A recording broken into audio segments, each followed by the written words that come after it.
Hey everyone, welcome to the video. Today we're going to be looking at a Setsu deck that utilizes Swarmer Totem and Restless Dead to create constant pressure on your enemy. If y'all like the video, please consider subscribing, and I'll get on with talking about the deck. Mana Puff is in the deck to take bridges and maybe give you some mana while you're pushing onto the enemy's base, but most of the time you don't. Crossbows are a cheap range unit that can take bridges and support your pushes. Leo's Vortex is one of my favorite cards in the game. It offers so much utility with the pull and the damage that it does. I just think it's a very good spell to include in most decks. Barrel Scrats are a really good counter to slow attacking minions. They're also resistant to some forms of removal, and that's why I'm running them instead of Scrat Horde.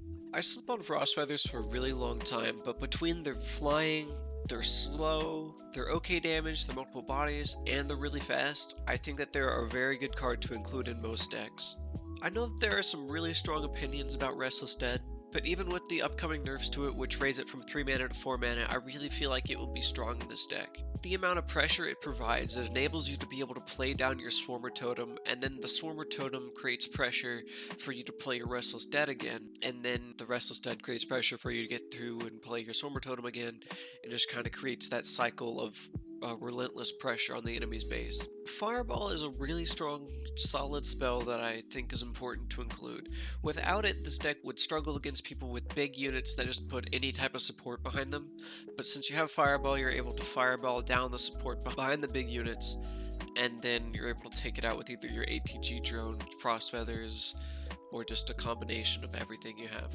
Magma Cannon is really strong for 4 mana, and it sews up a lot of the weaknesses that this deck has. It can take out Harbinger really easily, it can take out a lot of little things, it can take out big units, and it just provides a lot of DPS and some okay health to your defense. I talked about the importance of Swarmer Totem whenever I was talking about Restless Dead, but I did want to talk about why I'm running Swarmer Totem instead of Crossbow Guild. Crossbow Guild, well, is just not as good as Swarmer Totem. I tried running Crossbow Guild, and I had it where I was using Stormbringer instead, and I was trying to create that type of deck, but it really didn't work as well as what I have right now. This deck is a lot better than what I was doing before. ATG Drone is just an insanely good unit right now. It has good health, it's hard to take out, it has 70 DPS, which is a huge amount of damage, so it's able to shut down a lot of enemies' pushes that come towards your side, and then it's able to add a lot of damage to your push. And lastly, I wanted to talk about why I'm using Setsu. Setsu is kind of perfect for this deck. She's able to add extra pressure because you're able to throw her out, and she's able to be right behind your pushes, adding damage and good amount of health. She's not easy to take out. And then once you get tier 3, she can become game-endingly good between your 4 spells, your 2 copies of Restless Dead, Leo's Vortex, and Fireball.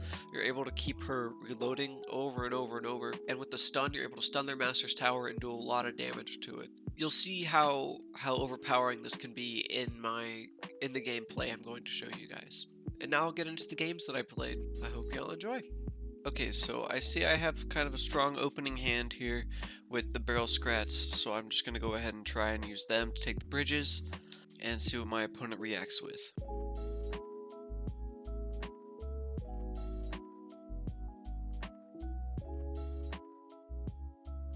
I have Magma Cannon, so I'm just going to wait for him to come to my side of the bridge so that can take everything out.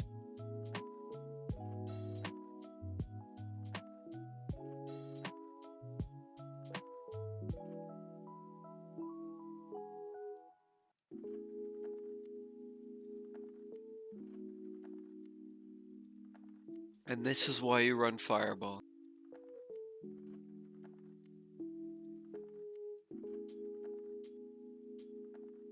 So I'll play down both my Restless Deads at the same time. If I only have one of them in my hand, I don't play it. I wait to have both of them.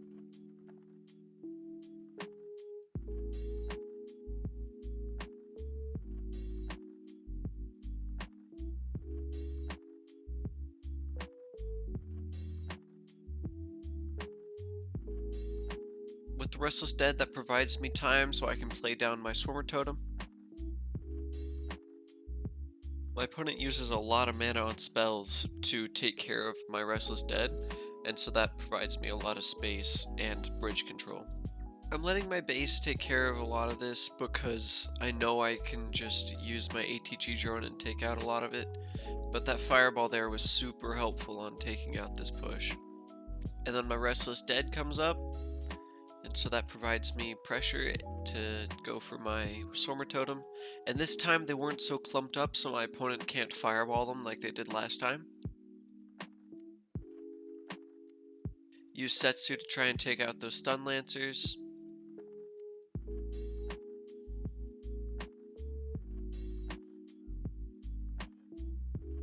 And while the Swarmer Totem is down, that creates me pressure to be able to play Restless Dead again, which will allow me to play Swarmer Totem again.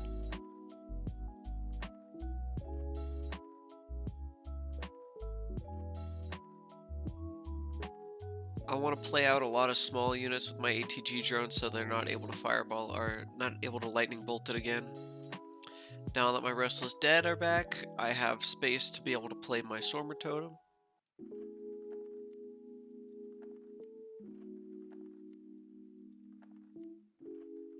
As you can see, now that the speed at which you get mana is increasing, I'm able to apply a lot more pressure over and over and over, with my Restless Dead being able to cycle through my deck faster to get back to Restless Dead and my Swarmer Totem to just create a lot of pressure.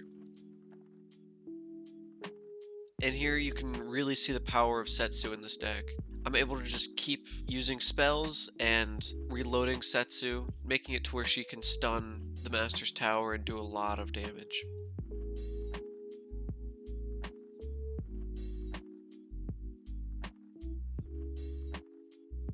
And from this point, the game is pretty much over. I just need to keep playing how I'm playing and not try and get greedy, and eventually I'll be able to close the game out.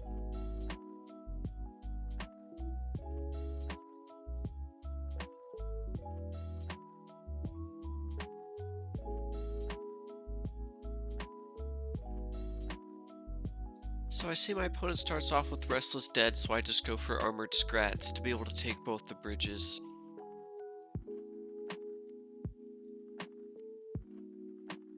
Him going for ATG drone there was pretty good for me because I was just able to use the Frost Feathers to take it out.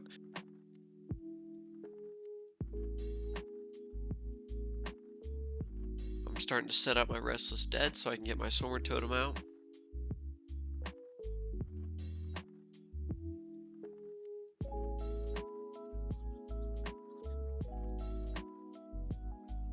Now that I have my Swarmer Totem and my Restless Dead going down, I should be able to do some pressure here. That Flame Imp did a lot to my push though. Taking out their Swarmer Totem with Setsu and doing a bit of damage to the Master's Core.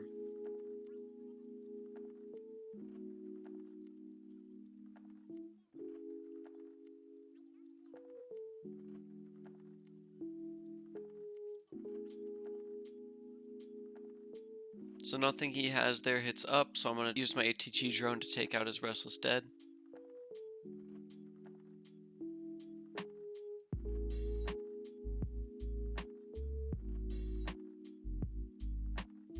I know I'm taking a lot of damage here, but I felt like it was worth it because it allowed me to be able to set up for my pushes. Even though it cost me a lot of health, I felt like the gain and tempo of the game was worth the health I lost. Using Setsu to help take out some of the buildings there with that laser turret. Wasn't a great use of Setsu, but it's alright.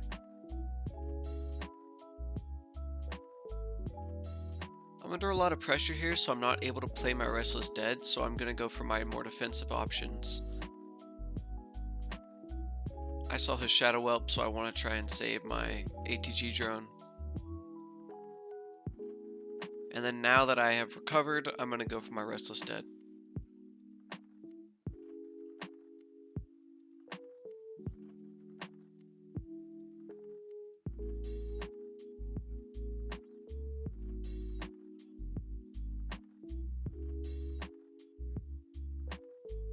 If you didn't play Stun Lancers, I definitely would have been able to end it there, but part of my goal was to just kind of get him below 160 health so that I can kill him with Fireball, which I did, so that's kind of game, just kind of cycling to Fireball.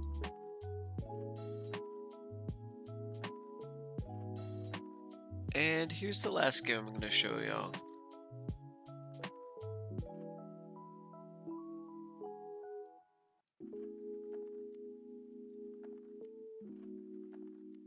Playing Scott like that was pretty ambitious. Not a great opener. He also had Gax, which also makes me question why he's doing that. I don't really know why I played one Restless Dead there. Don't do that. I think I was just kind of panicking because no one plays all those Scots and Gax.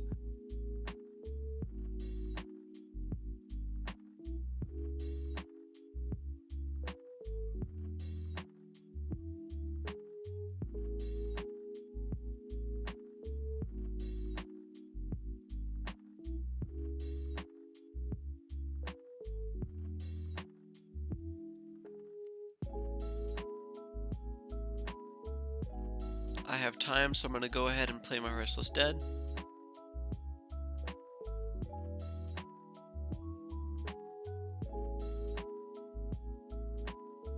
Using Setsu to take that out, and then Magma Cannon helps a lot with taking out the Musketeer. That was a very good Wheel of Doom.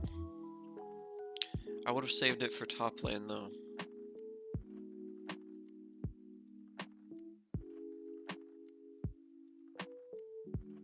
Using Lails to pull things together so I can kill the Blastmancer.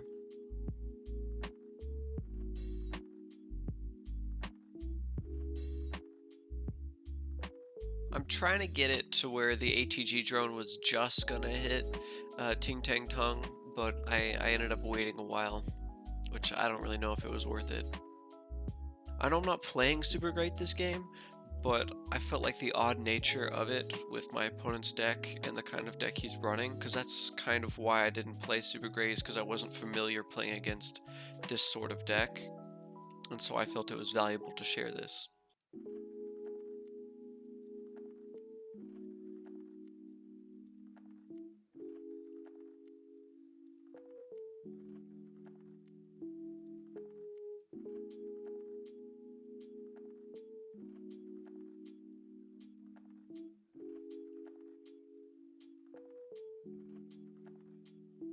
Ting Tang Tung doesn't have a lot of range.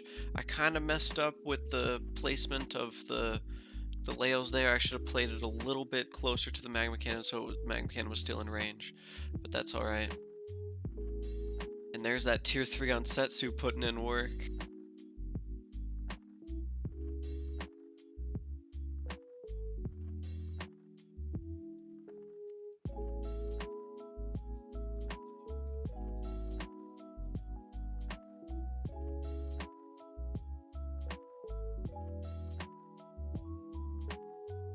I wanted to fireball there to reload Setsu, but I didn't make it in time. It's not too bad because my opponent's getting low on health.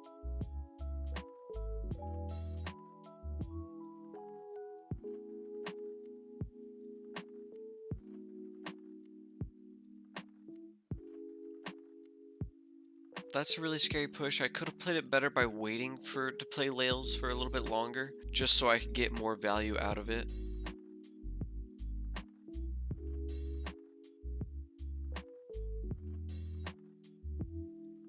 I think I can just end the game here by placing Setsu on their base, so that's kind of what I go for.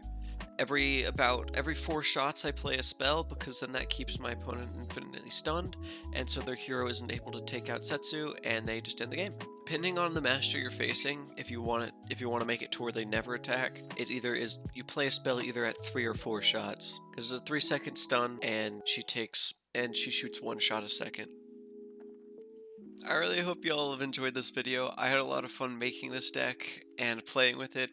I was actually able to climb a lot, so I think that it's a pretty good deck to climb with.